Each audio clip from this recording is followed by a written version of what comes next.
Welcome, everybody, to another episode of the Spehar Initiative. I am your host, Rob Spehar, and this is a podcast that asks questions to people who don't want to come face to face with these issues. And my whole goal of this is to hope that people get something out of it, that they can better themselves and they can better others. And all the guests that I've had on here up to date have always had something to say, have stories, and inspire others. And today is no different. As you can see, I have a beautiful lady. Oh, hang on a second, this way. Beautiful lady beside me from Star Students, founder of Star Students. Her name is Kimberly Gawne. Kimberly, welcome to the Spehar Initiative. Thank you for joining me. It's awesome. Thank you for having me. I'm excited to be here. You are a person with a wealth of knowledge, and you work with a lot of homeschooling families, right? Yes, that's correct. Can you tell us a little bit more about yourself and where you're from and why you started Star Students? Okay, I mean, in a nutshell, that's a tall order. But in a nutshell, yeah, my name's Kimberly, as you said. I originally hail from Ontario, Canada. So I was born and bred, never left, never left Ontario until about a year and a half ago. And we moved out west. So we now live out west. But I lived in Ontario for the majority of my life, and I lived in the KWC area, so close to the GTA. I was educated in Ontario with my teacher's license and everything else like that. So as far as why I started Star Students, and what my reasoning is behind the company, I want to provide a change in the trajectory of education, and where it's going. However, I realize that changing the system in itself is a huge task, and I can't do that alone. So instead of trying to change the system from the inside, which I think would be much more difficult, particularly with how entrenched the education system is in Western society. So instead of putting my energy and efforts into something that I don't know if it's going to work or not, simply because of the nature of the beast, so to speak, I decided I was going to start my own company and make a difference the best way that I could, and in the ways that I could. And if that means that I'm reaching as many people as I can, then that's the goal, of course. Nice, nice, awesome. And we need more people like yourself who want to make those changes. It's yes, one person can make a difference, but it takes a village to make those bigger changes, right? So Yes, absolutely. so how would you define your purpose? Let me hang on before you answer. I want to tell you my story. So what my purpose is. It took me a while to figure that out. I'm 45 years old, and for the longest time, I didn't know what I was doing. I didn't really have no direction, right? Until Mhm. about just over a year ago, I was asked, why do I wake up every single day? And it took a while for me to finally really look deep within myself and answer that question. And it's for my kids. I see my kids, they're 9 and 6. Kiara McKenzie, those who have seen this podcast know who they are.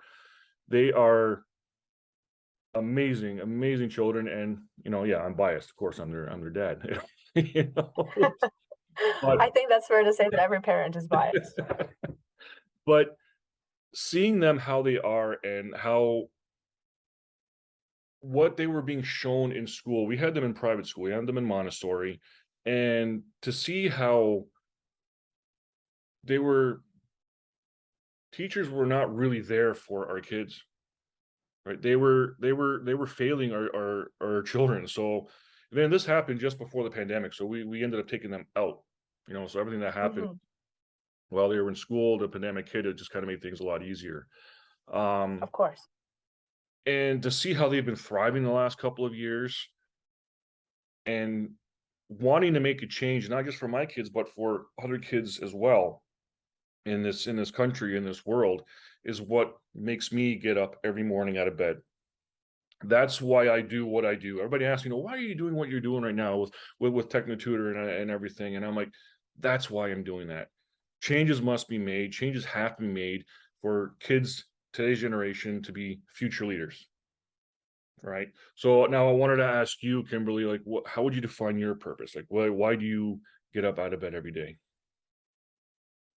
I mean, if we're if we're relating it to you don't mess around, eh? The hard hitting questions are coming first. Um, I think that in terms of like business wise, the reason why I get up every day is because I can inspire the changes within those students, or not even me, but part of my team as well, right? Whether it's me or one of my team. My goal and my vision is to build a company that can genuinely serve students and serve parents the way that they need to be served with the education system. There was a lot that I saw in my years of university and in my years of teachers college um, that I did not agree with in terms of like morals and ethics, or like how things should be done. One of the biggest things that I can kind of point out off the top of my head would be parental involvement. And I'm sure we'll talk about this a little bit later in the podcast as well. Um, but parental involvement is not at all appreciated or encouraged quite as much in the public schooling system, or even in a sense the private schooling system, as it should be, I believe. And it's very ironic to me that as a parent you can raise your child until they're 5 years old. You can teach them all these things, right? You potty train them, you teach them manners, you can teach them all these sorts of life skills, right? But then when it comes to academic education and they're 5 years old, oh, all of a sudden we need to pass over that responsibility to the school. To me, that's not how it should be. The parent should absolutely be involved in their child's or in their children's education, because you as a parent, you know what is best for your child.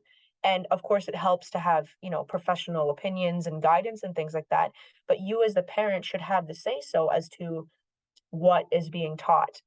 And that's my biggest bone to pick, is that parents are not allowed to choose what their child is taught. That is not how education should be.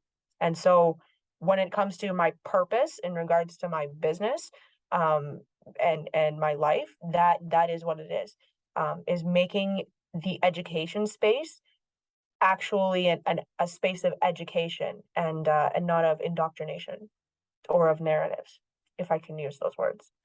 You absolutely can. And damn, very good answer. You give me props for my questions, I give you props for your answer. Yeah. There we go. So what was your education like growing up? Like how would you compare it to today? Um, like when I was in school, you mean? Yes. Yeah, okay. So I mean when I when I was in school, which was, I'm not that old. It wasn't that long ago. I grew up in a private school. So I went to a Christian private school in Cambridge, actually, Temple Baptist Christian Academy, which is I think it's something else now. I think it might be a college or some sort of conference building or something. But I grew up in a private school, and my education, I was only in there till the end of grade 4. But my education up until that point was very much focused on reading, like the three R's, right? Reading, writing, arithmetic.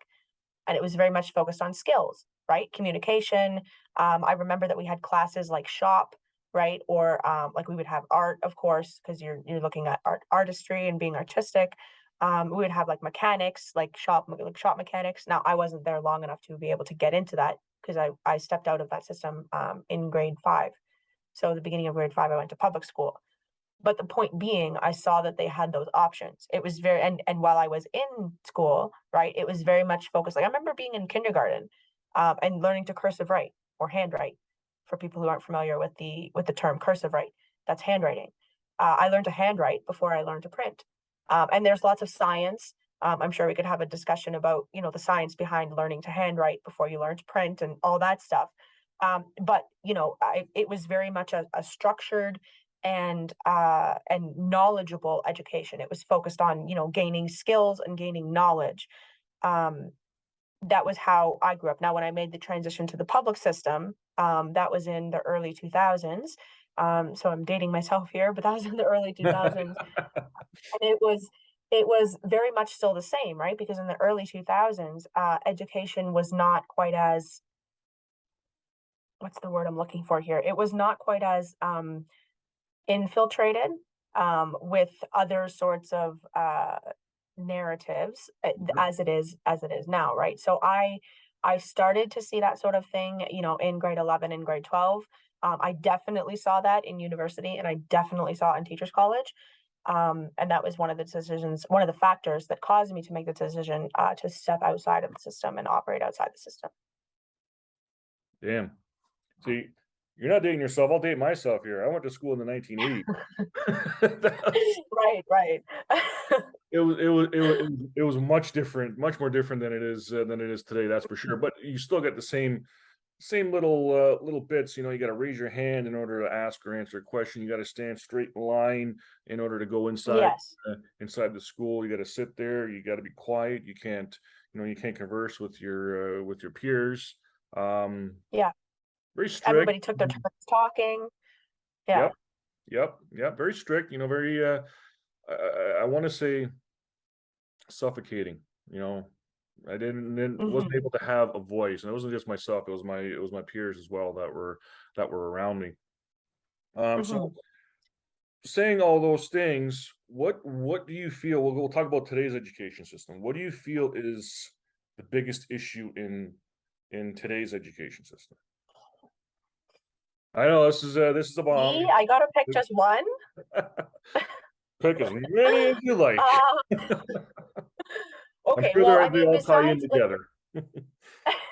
besides the like a lot of people, if you ask them what the problems with the education system is, right? If you just pick an average Joe off the street, they'll tell you the class sizes are too big. They'll tell you, that it's understaffed, that it's underfunded, right? Like those are the common sorts of complaints Yep. with Western society and with Western education. I would say, like, yes, yes, those are issues. My I wouldn't say that that's my biggest one, because, I mean, the system has kind of always been designed for that sort of structure, right? To be, underpaid and underfunded, and understaffed, as well as large class sizes. That's just kind of what school has always been. Mhm. Um, I would say I would say to me, the biggest concern with public schools and even somewhat in private schools, is the pushing of agendas and is the pushing of personal belief systems, and it is the promotion of certain agendas over others. Because I don't think like school is supposed to be educate. I have a saying. I like to say that it's supposed to be education, not indoctrination, right? And people always look and they like smile at me when I say that because when you think about the framework, and this was one thing that was very much stressed to me in teachers college, when you think about the framework with which you have to present every single lesson. So for it, I mean, when I went to teachers college, it was more along the social justice aspects, right? We always have to have a social justice aspect to this lesson that is in here. And I'm not saying that that's a bad thing.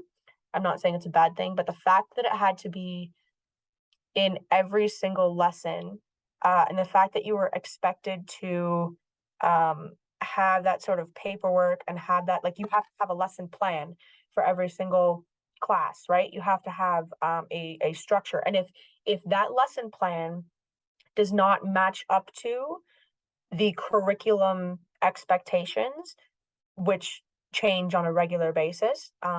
It's always, it's not the academic expectations that's change, it's um the agendas that change, right? So when I went to teachers college, like I said, it was very much in the social justice aspect, right? Now it's more along the lines of sexuality and gender theory, right? That where all of that has to be put into lessons. And I'm not saying that it is wrong to teach children about those sorts of things because you do want your children to know about as much as they can so that they are educated and informed. But the biggest problem with that is that we have teachers that are teaching that, not parents. Yep. There are parents who do not wish for their children to have that sort of exposure to that sort of theory or whatever you want, that knowledge, until a certain age in their lifetime. And I mean, for good reason, for a very good reason. Unfortunately, schools do not respect that.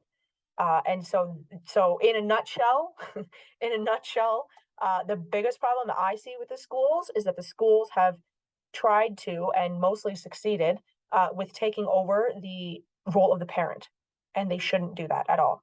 They are, but that does not make it right, and that's the biggest problem that I see. Yeah. And I agree with you 100% on that as well. It all starts inside the home, with the parents. And Mm. one thing that bothers me is that a lot of parents aren't aware of what is being shown or what the plan is to be shown, to our kids. And we're gonna dig into that just in a little bit. Lots of good little nuggets there that I think you and I can touch on, but still sticking with children, and Mhm. teaching the things to them at a young age. I talked to you before about the natural learning ability of a child, you know, Yes, yes, we've had and many conversations. yes, and we all have it. We all had it. And once you reach that age of 7, well, first off, the natural learning ability of a child is from ages 0 to 7. And that is a window where Mhm. a child is a sponge and they're taking everything in that's around them, from their environment, from what they're watching on TV, from what they're hearing, um, things that their parents are talking about, and that sets them up to who they are going to be moving forward as they get older. So Mhm. in your bio, Kimberly, you talk about, just at the end, you look back on some memories about how you really look up to your dad, and you say at the Mhm. end of it, it said it's from these early. I'm quoting your bio if you don't mind. Yeah, of course. It's from these early childhood and teenage years that I take my own inspiration for star students. So the question to you is, do you think patterns that have been passed down from generation to generation, starting as a child, has an effect on who we are today? Yes, yes, I do believe so. I do believe so. Because when you see that sort of thing, I mean, for myself, like my dad is what I would like to call an alternative educator. He was always a teacher, but he was never a teacher in a public school. He taught other things, finances, courses, things like that, right? So not someone who's a an employee per se of a school, but he was an alternative educator. And I remember, you know, being a kid and math was my math was the bane of my existence from like grade 5 to like grade 12. Like I just like probably from grade 5 to grade 8, then I got a handle on it for grade 9 and grade 10. 11 and 12 I just kind of coasted because I didn't want to do high level math, right? But math, he I remember very clearly sitting at the kitchen table, you know, and there were quite a few tears shed at that wooden kitchen table because I just didn't understand it. I was so frustrated, right? Um, which is why I can relate to my students now when I see them so emotional over not being able to get a math problem, right? Or any school problem really. And so seeing my dad though, when he would sit at the kitchen table with me and he would model those sorts of exercises and patterns and he would try different things, like he would sit there and explain a problem for an hour if he needed to in any way, shape, or form. There would be other scraps of paper with drawings all over them. There would be any sort of alternative tool that he could use to help explain something to me, would be used, and he just wasn't going to stop until I actually understood the problem, right? And I mean, I got through math, so I passed math, so he did something right. And but seeing that from him, yeah, it inspired me to, you know, my dad then was, you know, 40 something, in his late 30s, early 40s, and seeing him as an adult, as my dad, wanting to learn, wanting to help me learn the best way that I could, that made me want to be able to learn, right? That was like, wow, my dad believes in me. Let me make him proud kind of idea, right? And so that has always encouraged learning for myself, even now as an adult. Not even because I want to make dad proud anymore, but because I'm a full grown adult and I want to be able to make myself proud. But when I was a kid, when you're a kid, you don't necessarily want to make yourself proud, right? You want to make your parents proud. You want to make, your friends, you care about what other people think, right? But if you get into the habit and you get into the routine of always striving for knowledge and of always doing your best, and you're upheld to that standard by your parents, by your relatives, by your friends, when you have a support network that upholds that for you, it's a lot easier as an adult to continue that style of learning. Like I do not understand adults that don't want to learn and that don't have an open mind. But that's not the way that I was raised, right? I was raised to have an open mind. I was raised to keep learning. I was raised to always do my best. For me, not that not that it's not ever good enough, but I mean, I always say practice, whoops, the other way, practice makes progress, right? And so are we ever really perfect, right? If you have the mindset of practice makes perfect, well then, yeah, then I guess you're done learning at 18 and there's nothing else for you to learn, right? But if you have the mindset of practice makes progress, then you have a much higher chance of having that open mind, of being able to develop those skills as an adult. And when you become an adult, it's not for anybody else anymore, right? Because when you're an adult, you're in charge of your own stuff. Yeah. When you're an adult, you're doing it for yourself, right? You're learning for yourself. You're doing it to better yourself. And so that's the attitude that I have. That's the attitude that members on my team have, and that's the attitude that we try to pass on to all of our students. It's not about perfection because it's never about perfection. It's about developing that lifelong drive and desire for learning. Damn, if you had a mic, you should drop Oh, it I'll, right there. I'll stop there. I feel like that was a No, lot for you no, to absorb. no. I was just deeply ingrained in that. I was listening. That's awesome to hear. And yeah, that's one word I like to use when it comes to that is teachable. If you're Yes. not teachable, then you think you know everything. You know all the answers Hmm. that's out there in this world. And Yeah. yeah, I'm with you. Like we can always better ourselves. We can always better Yeah. ourselves. There's just so much to learn in this world. And yeah, I was, me being a typical guy, like, yeah, I know everything. I can do it. I'm good where I am. No, I wasn't. I wasn't. It's still taking a lot of work for me to really look at deep inside of myself, see who I am, and I am bettering myself for me, for my wife and my kids and everybody around me, everybody I talk to. I like to inspire. That's why I like talking to you. You're very like-minded. We're on the same level here. It's On awesome. the same, on the same page, in the same boat. Exactly, exactly. I love hearing all this Yeah. kind of stuff. It's awesome. That's a Um, word that my dad used to use a lot, was teachable. That's there- a good word to use. Very good word to use. everybody listening, everybody watching, teachable. That. Are you teachable? Ask yourself that question. Or do you Mhm. know everything? Bet you the answer is no. So hearing what you and I are saying, Kimberly, how important is it to instill trying to find the right word here. I don't say things. I want to say like patterns for a child at such a young age that can see them on a path to success. And where do you think it begins? In terms of, like, how important it is, I would say it's like a 12 out of 10. I would say it's a 12 out of 10. Um, because when you foster that sort of when you foster those patterns and that desire to learn, and that lifestyle of teachability, or of being teachable, you are setting your child up for success no matter what they choose to do, right? as parents, parents want their children to, they have these ideas, these dreams, these goals, my kid's going to be this or that or whatever, right? They have these preconceived notions, right? Your child may want that, but your child may also want something different, right?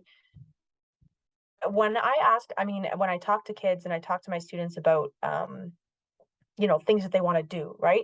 I never say, what do you want to do when you grow up? Because it sounds very limiting. I always ask them what kinds of problems they like to solve. And there comes the creativity, right? And that gets their brains going. But what that has to do with patterns, and teachability is that they're thinking about something that they want to be able to do, and they want to be able to solve, or they want to be able to take a swing at, or what something that they'd like to make a career out of, right? Because if you can make a career out of something that makes you money, then why not, right? You want to be able to do what you enjoy.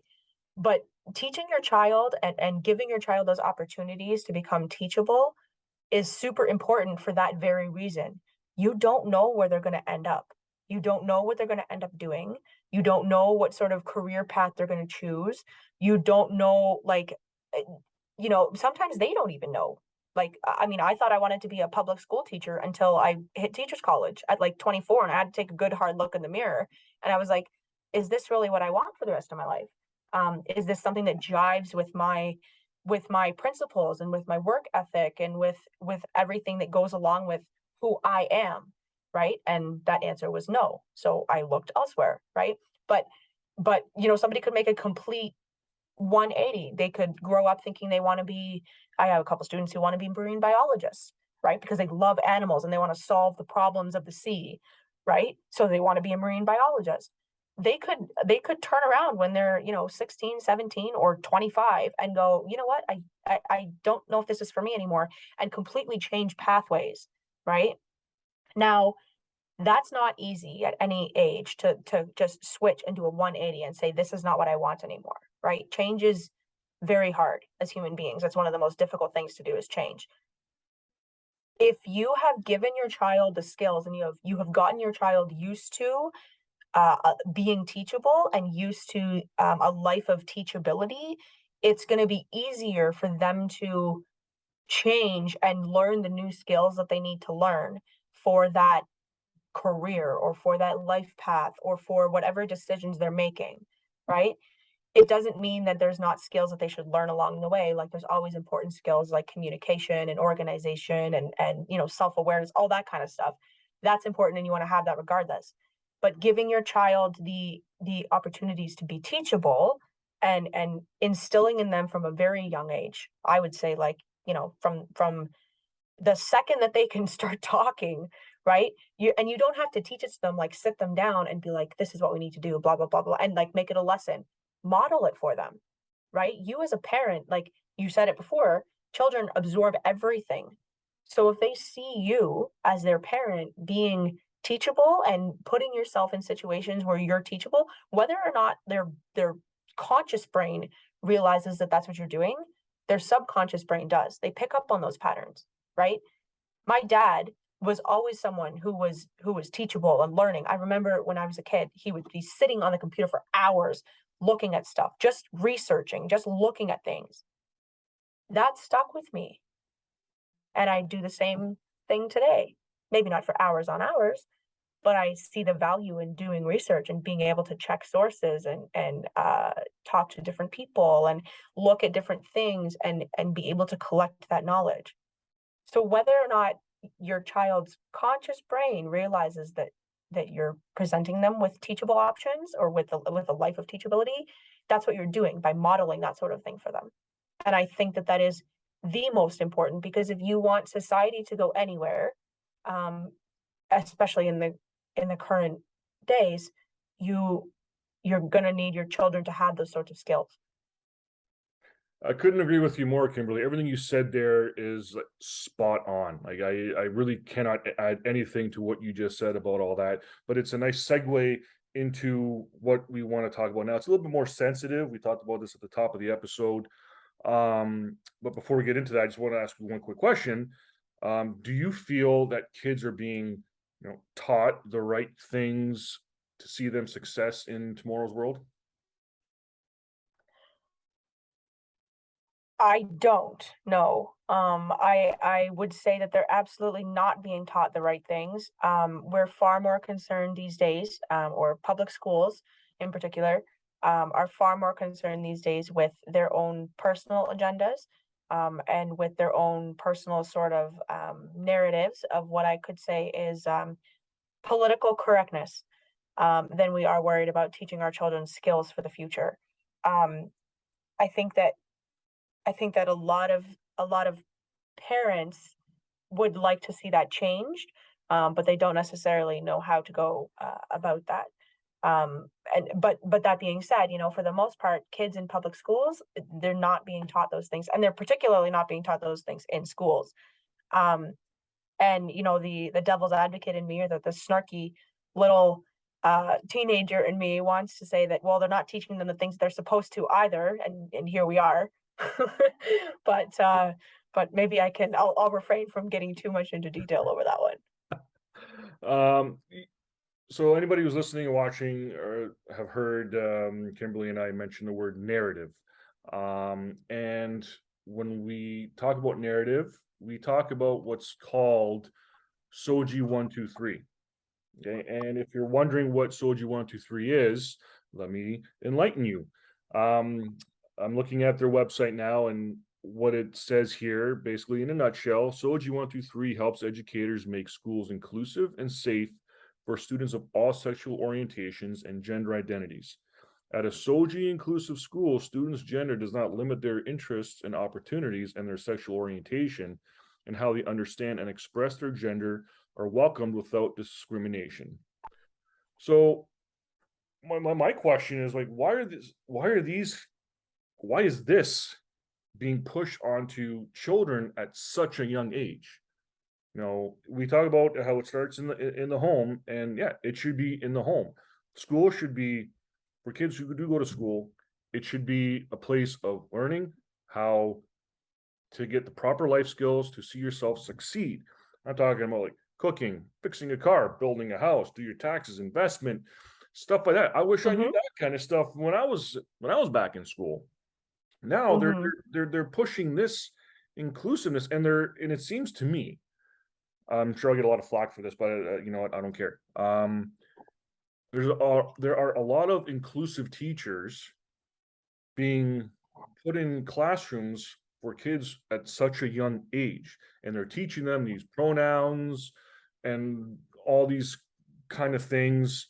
It seems like they're being placed there, like on purpose. So like, I want to get your thoughts, Kimberly, on this Soji 123. Like, is this should this be taught to kids at such a young age in the classroom? That is definitely a loaded question. This reminds me of the time when I was in teachers college, and a professor actually asked. It was a class. It was a first year teachers college, and it was a class of like 300 some odd students. And the professor asked, "When do you think this was in 2018? So like 3-4 years ago now, in first year teachers college." And he asked, "When do you think that the sexual education curriculum should be introduced in schools?" That was his question, and it devolved into I said I don't think it should be introduced until grade 6 at the least, grade 7, because he was talking about just this very thing, gender inclusiveness, and all of the different things that come along with that. And my answer to that question was grade 6, grade 7. Now that was 3-4 years ago, when things were not the way they are now. Because when I was in school, I remember being taught, like, we had health class, right? And it was just health class. You were learning about, the reproductive system, and like then that was it. There was no such thing as learning about like pronouns or sexuality or anything like that. They left that up to the parents to explain to their children, because they respected the fact that that was the parents' prerogative to teach that sort of thing to their child. I I don't think it is right to have it in schools at all. It should not be the job of a teacher to teach that. The biggest problem and the biggest reason, I can get into that in a second, as to why teachers actually get away with this. and then why they get away with doing it. It's because they're allowed to legally, and we can talk about that in a minute. But it should not be in schools, and because it is the parents' prerogative. Period. End of story.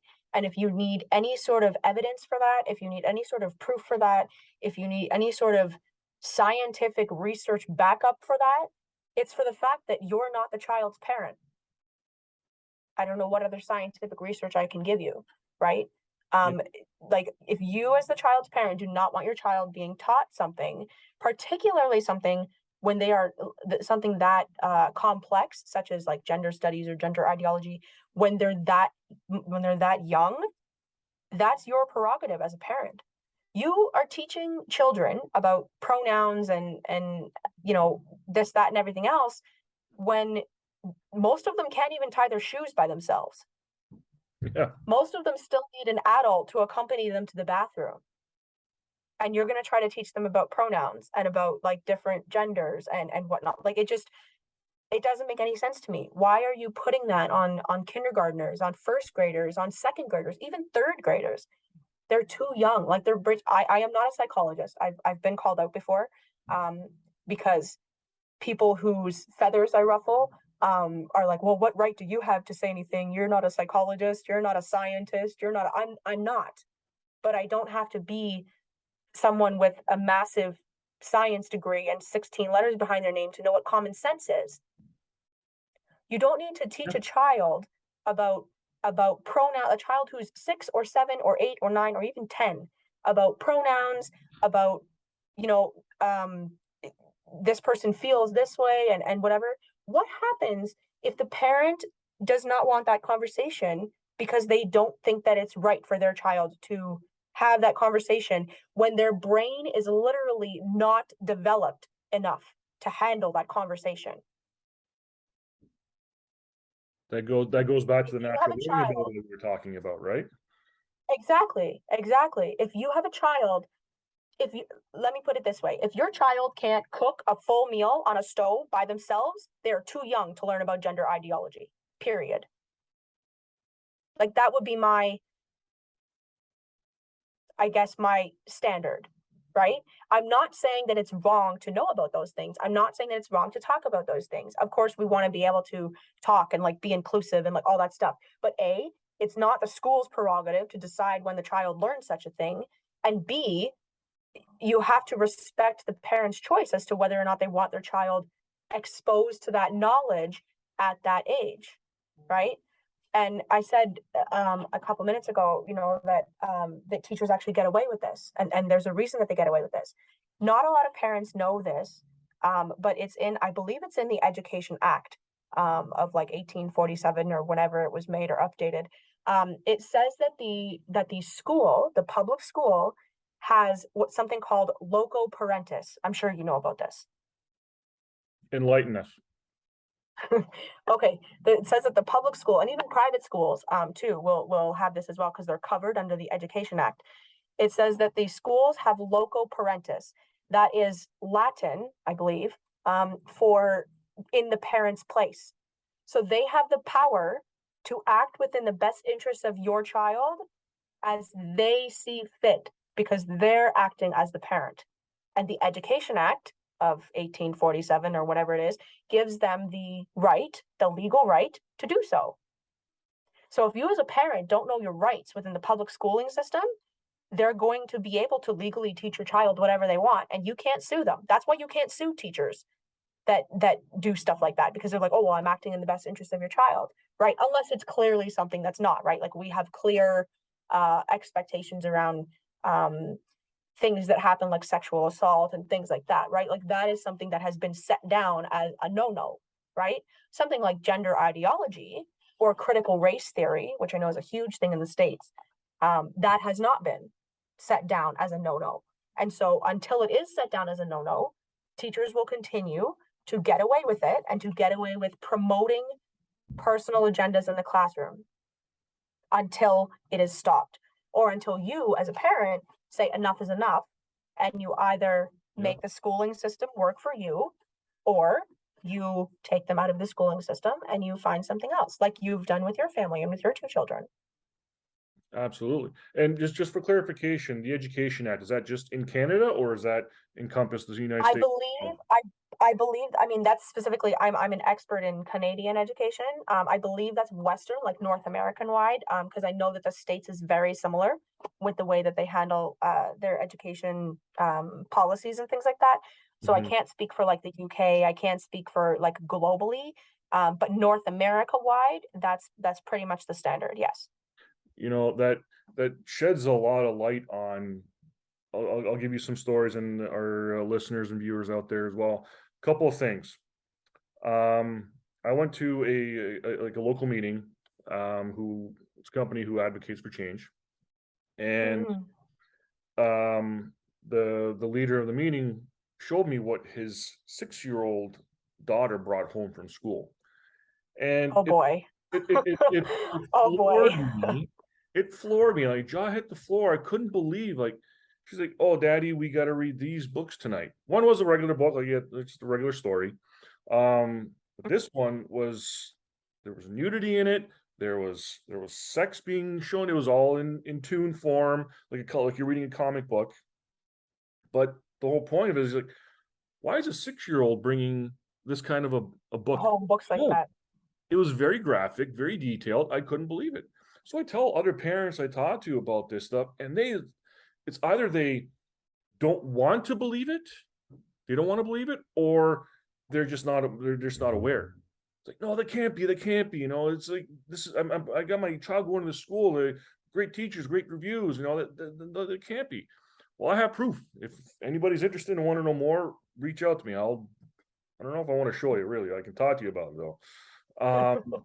And I went to it was part of a back to school expo not too long ago, and um, this topic was talked about at another table, and there were people who were just like, you know what, I fully support what the government's doing. I fully support what kids are being taught in the education system, and it's just like I don't know. I'm trying to be nice. It's just like you're lost. You're not educated enough to understand what's going on and what children need. So it makes a Mhm. lot of sense when you talk about that was it local parentis? Loco parentis, yeah. Right. LOCO, and then LOC. parent with an IS on the end. Okay. Local parentis, yeah. Well, hearing that, it makes a lot of sense why legally you can't get this out of the schools. Mhm. It Or why makes you can't come against the teachers for doing such a thing. yeah, exactly, exactly. And if you speak up against it, and there's a lot of school board trustees in different areas that have spoken out against this kind of talk, and what happened to them? Gone. They get put out, yeah. They get Because it's under the guise of not being inclusive. It's under the guise of being discriminatory, right? And like it's funny, like I would be saying the same thing. Like to put something straight here, I would be saying the same thing if they were teaching children about the graphics of um, just sex in general between a man and a woman. I don't care who it's between. It has nothing to do with who you choose to um, be with as a partner or what you yeah. choose to do behind closed doors. It has nothing to do with that. It has everything to do with infiltrating young children's minds with inappropriate ideas. I want to say, I would like to say that it is very leaning dangerously close to grooming. No, it is. It is. I don't go around, and I'm sure you don't go around talking about your sexual relationship with your partner, with your wife, right? Nope. Nope. Right. Why does it make it okay for teachers to be talking about that sort of thing in the classroom? When I was in school, I didn't even know my teachers' first names.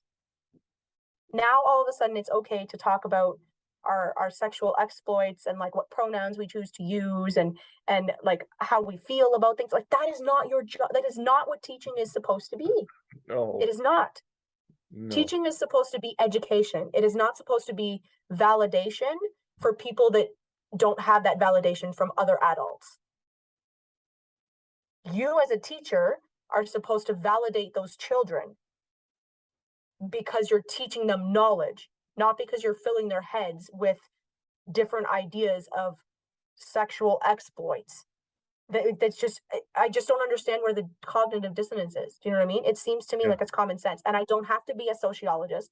I don't have to be a psychologist. I don't need to be a scientist. I don't need to be anybody other than someone with common sense and a concern for the future of our children to be able to say that.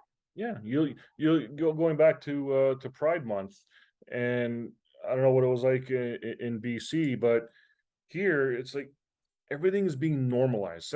Sex being shown to minors is being normalized, Normalized. which is a Yes. frightening thing. Like And that's the problem. you see parents bringing their children to drag shows. They went to the gay pride parade in Toronto, and there were these men butt butt ass naked. I use the term loosely, actually, butt naked. Yeah.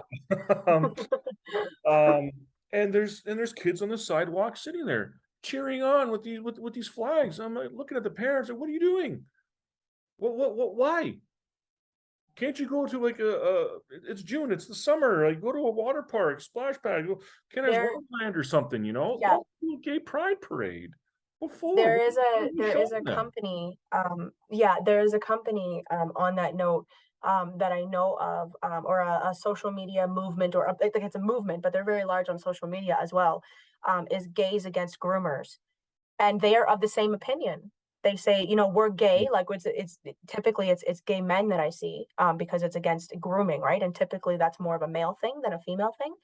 And they're speaking out against it. That, we're a group of gay men. We're all of these gay individuals who are more than happy to talk about our sexuality, who are more than happy to, have conversations, whatever, but not with children because that's not appropriate, right?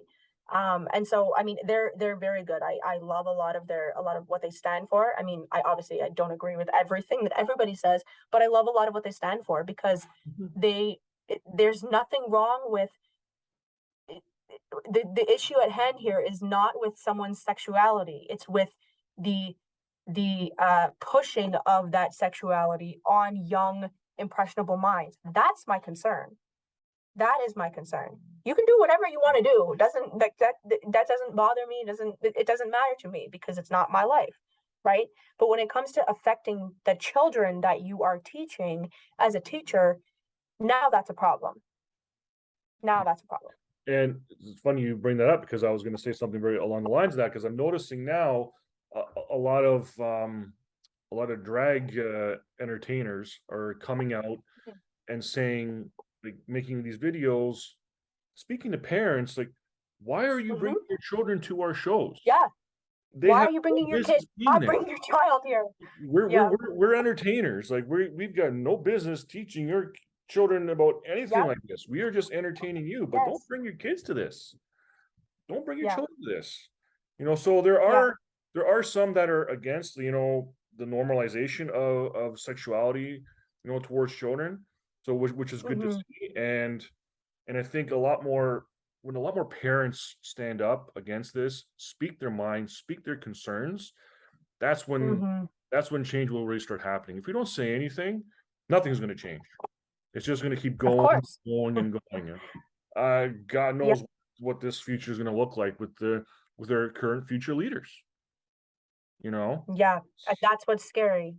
That's what's scary. it's very scary. And I want to tell you another segue. I want to tell you the story about my youngest. I talked about this on your podcast, Kimberly. Speaking of which, excellent podcast by her. I will put the link to her website in the description below. So yeah, Mackenzie, 6 years old. As I said before, we've been homeschooling him for 2 years, and I was in the living room doing my thing on the computer, and my wife was in the kitchen, made a nice, homemade soup for the family, and Mackenzie and her were having lunch at the table, and Mackenzie just pipes up, just out of the blue. I know what the secret ingredient is in this soup, mommy. She's like, "What's that?" Love.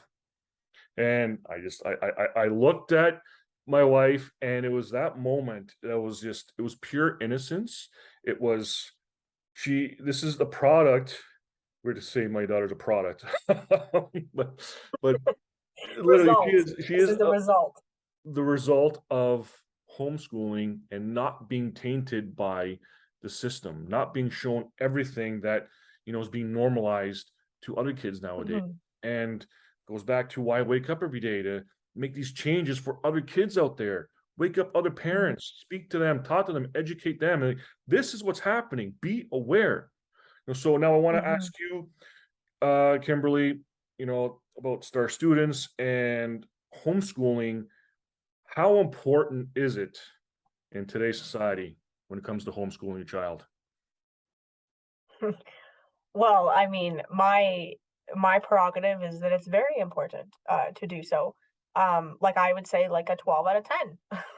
Yep. But if you if you as a parent don't mind entrusting the child, moms, I'm speaking to you, if you don't mind entrusting the child that you pushed out of your body, that you carried for 9 months and that you nurtured for 9 months, if you don't mind giving that child to the public education system and entrusting that the public education system has their best interests at heart, then by all means, go right ahead. I'm not going to sit here and tell anybody what to do. Like Rob, you know that I'm a person who has the freedom of choice.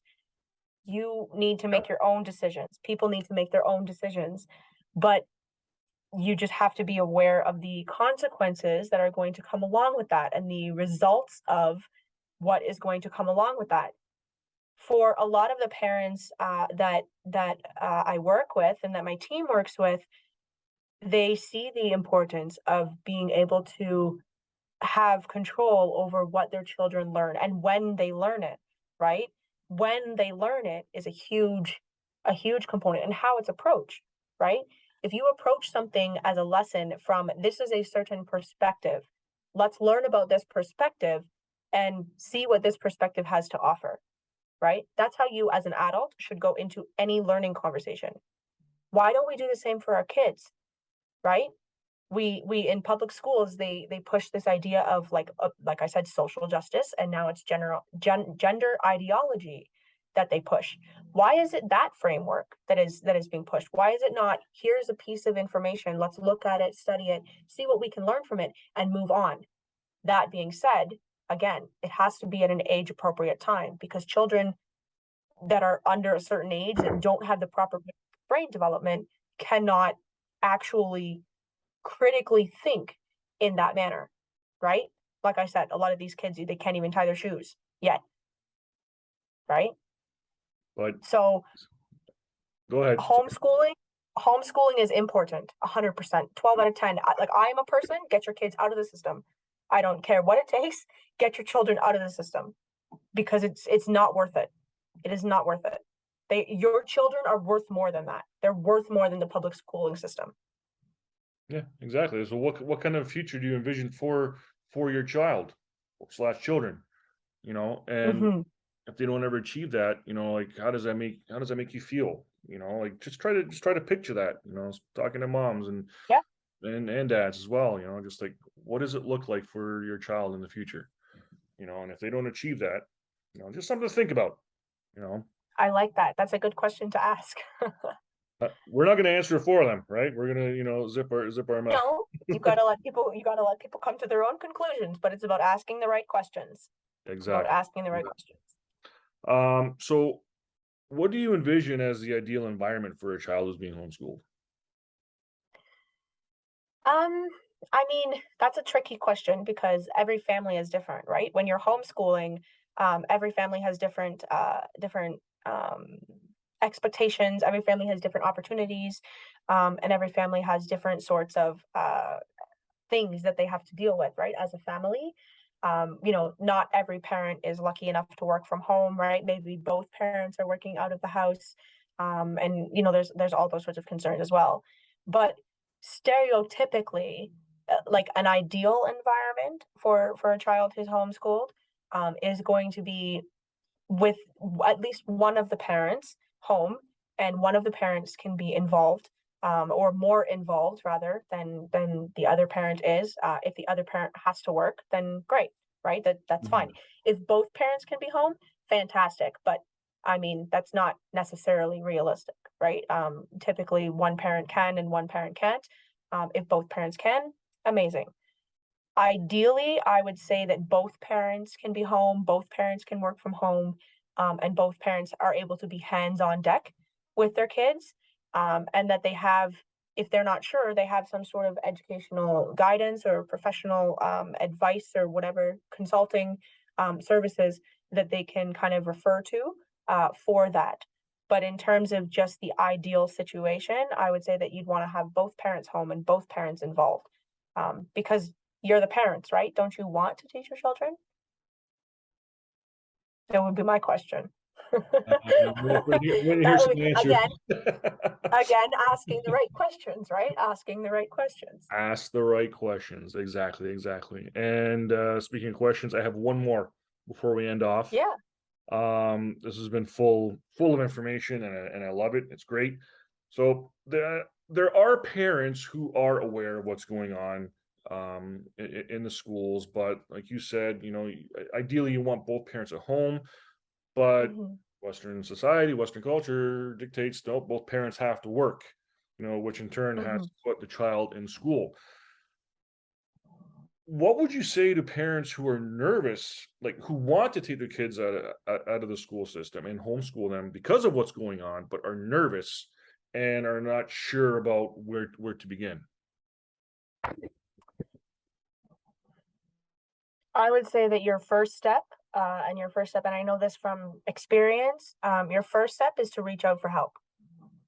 Because if you have made the decision that this is something you want to do, but you're nervous about it, you have to ask yourself why you're nervous, right? A lot of the time, people are nervous about something because it's change, right? As humans, we don't like change.